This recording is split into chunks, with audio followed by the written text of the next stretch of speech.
Dear students, Assalamu alaikum.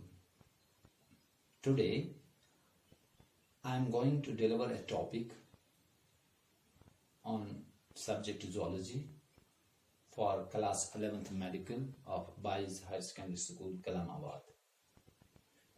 Since we were studying about animal kingdom and the classification of animals, and during our regular classes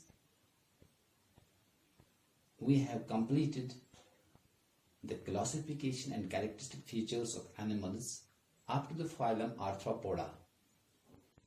Now the next phylum about which we have to study about is phylum Mollusca. The phylum Mollusca, so far this phylum is concerned, the word mollis, this is derived from the word mollis, and this mollis means soft.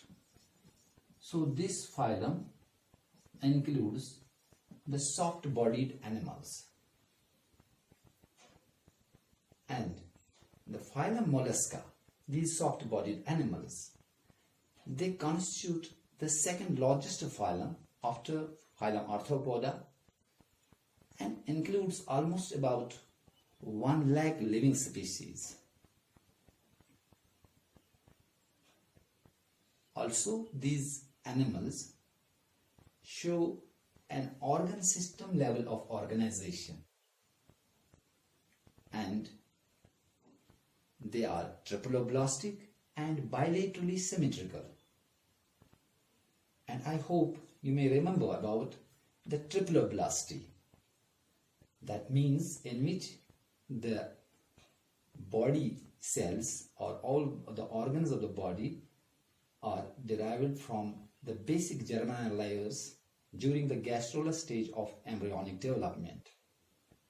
Now, so far this character is concerned, some animals are triploblastic and some are diploblastic. In triploblastic, the gastrula contains 3 layers of cells, that is ectoderm, mesoderm and endoderm. So there are 3 germinal layers, that is why these animals are triploblastic. And they are also bilaterally symmetrical, that is, their body can be divided into 2 exactly equal halves in one plan.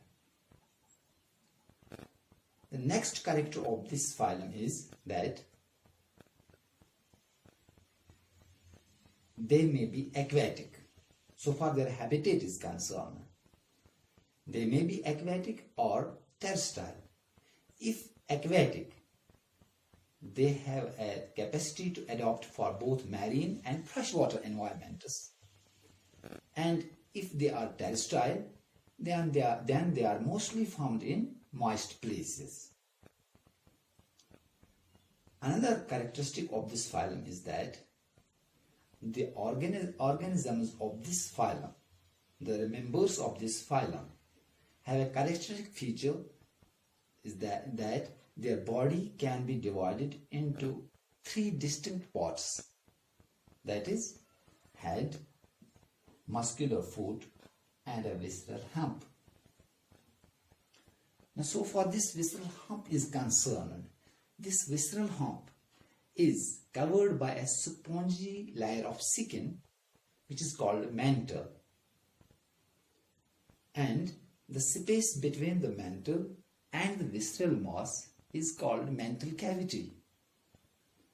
This mantle cavity is having a great importance in molluscs because it contains gills or ctenidia.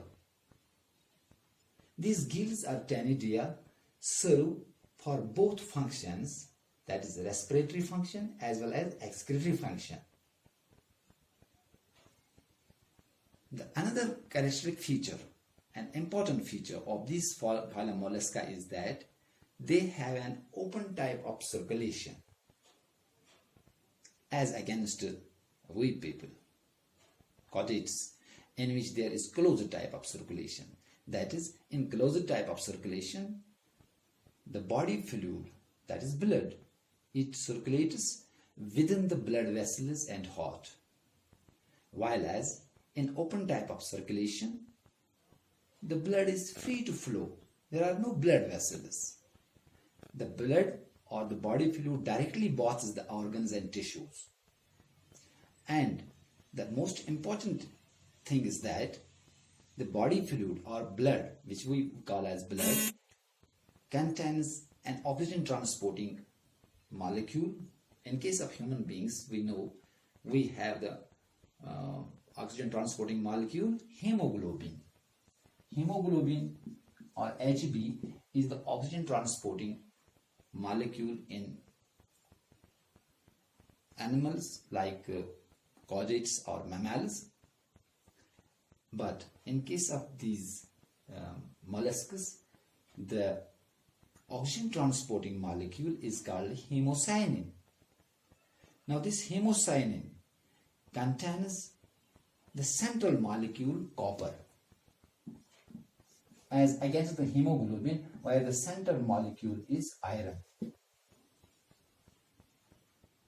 Now these molecules, these hemoglobin or hemocyanin, they serve to transport the oxygen in our body. Now this hemocyanin, since it is not red in color, it is somewhat violet in color as against the hemoglobin, which is a red colored pigment. Now, the next important character is about the digestion. Now the digestive system of these molluscs is complete. That is, they are having an inlet called a mouth and another opening as outlet or anus. But the most important thing in phylum Mollusca is that their mouth contains a pile-like rasping organ called a radula, which has many rows of transverse teeth for cutting or chewing the food. Now the next character is about the reproduction. So for the reproduction in molluscs is concerned, the reproduction is sexual and they are oviparous. They are dioecious, that is, they show a distinct sexual dimorphism, or we may say they are unisexual. And fertilization is usually external. Now lastly, the development. Development is usually indirect and includes a free-living larval stage called procophore. Now the representative examples of this phylum include the